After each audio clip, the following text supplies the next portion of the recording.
Well, I was born in Toronto. I've been born and brought up over here, but my family's from an Indian background. So a lot of my life had to do with, I guess, a mix of Canadian culture as well as at home the Indian side of things. So I grew up knowing my culture, knowing my language, and knowing the religion of my parents very well.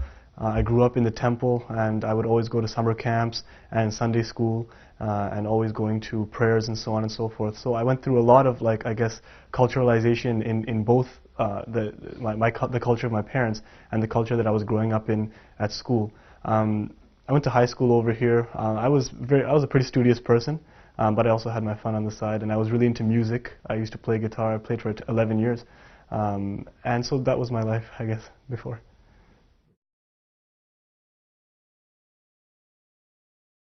When I look back about how I came to Islam, it was really different from a lot of other people's because I didn't think that I had any kind of a problem or an emotional component that was leading me towards the truth. Since I was young, I just didn't feel right in the religion of my parents, although I had been brought up in it, and actually at one point in time I was a very ardent defender of it. And I was almost staunch, you could say. But that staunchness was like a shell, it was very hollow. And it was only because I was trying to defend myself in a place where I guess people would attack that faith a lot for different aspects. And I just never got down with the idea of the many gods or the idol worship. It just didn't fit right with me. As well, there were like numerous different explanations which weren't sitting well in terms of science. And I wasn't satisfied that the truth was there, although there were many good teachings. And I have to clarify that values and beliefs I found were in every religion. And after I left the religion of my parents when I was just starting into my teenage years, I came across the Bible and Christianity, and I read the Bible, and it was beautiful because I came across this idea of one God. In the Old Testament, I came across this idea of one God, and that just like it held me. And the way that this God was so benevolent, and at the same time, it was like the might of God that really, really attracted me towards this, and the concept of prophets, the concept of prophethood, where the men who give you the message are not divine in themselves, and this is the Old Testament that I'm talking about, and that really, really attracted me towards that, and my search kept on going from there. I went into the New Testament, read that, and again, I was really happy with the values that I had found, and I had fallen in love with the character of Jesus, but at the same time, I just couldn't accept it into my heart. It didn't fit for me. And that's when I started to kind of cast off all religion, and I became atheist for a point in time. But after a while, I couldn't force atheism upon myself because I knew in my heart, and just from the logic around me, that this whole creation was created by some awesome being, and that's what led me to go to any spiritual buzz I could find, whether it's a Buddhist circle or a Catholic church or a Sikh temple, or even sometimes a Hindu prayer with my parents. The only religion I never actually bothered to look into was Islam. Like, my parents are from India and from a Muslim city in India. So we always grew up knowing about Islam, although not the beliefs itself, but the lifestyle of a Muslim, the Islamic culture. And the thing is, we always had a lot of misconceptions that were going around.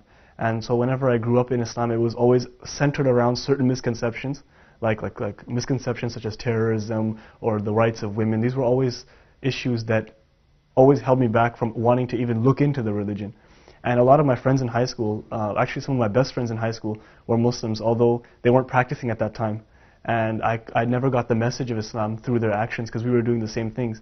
And it's only once that I came into university and I found that it was a place where you could, I guess, open up your ideas a little bit more, question yourself and question those around you.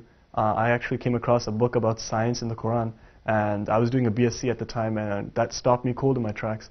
And I decided to take a really critical look at what this religion was trying to say. In terms of a defining moment, I can definitely say that the minute I came across a scientific fact in the Quran, like my thinking style is very rational. I like to think based on fact rather than emotion, because I've done a lot of emotional religious activity in different groups, and I knew that the truth wasn't only an emotional component, it was a logical, rational component. And I needed to find a truth that was consistent and rational all the way through. And when I came across, I guess, reading books about science in the Quran, that's what started to propel me towards finding out about the religion. But definitely the defining moment was the day I took my declaration of faith, the shahadah.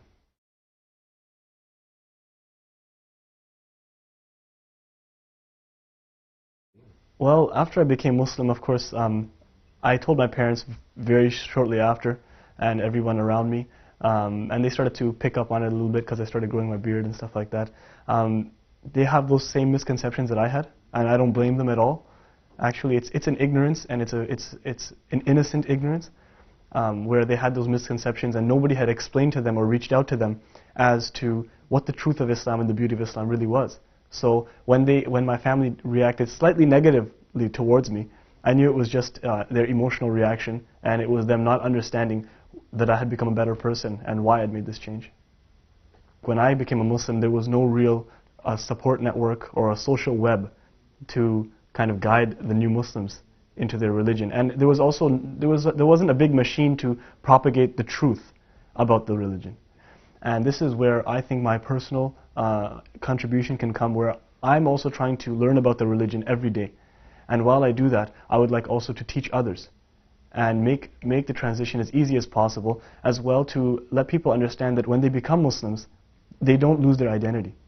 They're still who they are, they still have their interests and their likes and their dislikes, and I would like to make it easy for their families to let them know that that person is still them, that's still their son or their daughter or their brother and their sister, and that the only thing that's changed is their outlook. They've just come in touch with the greater reality. I think the biggest thing that Islam has done for me, first of all, is to give me a satisfaction in my heart that I understand why I'm here and why this universe was created. So I feel at sync with nature itself around me. I feel in sync with every human being and all of nature, even inanimate, animate objects. It's beautiful. It's a beautiful feeling to wake up every morning, to think about God, and to have your mind blown every morning at the miracles that He's given to us as well. I think that I've developed a respect for every single human being, animal, you name it.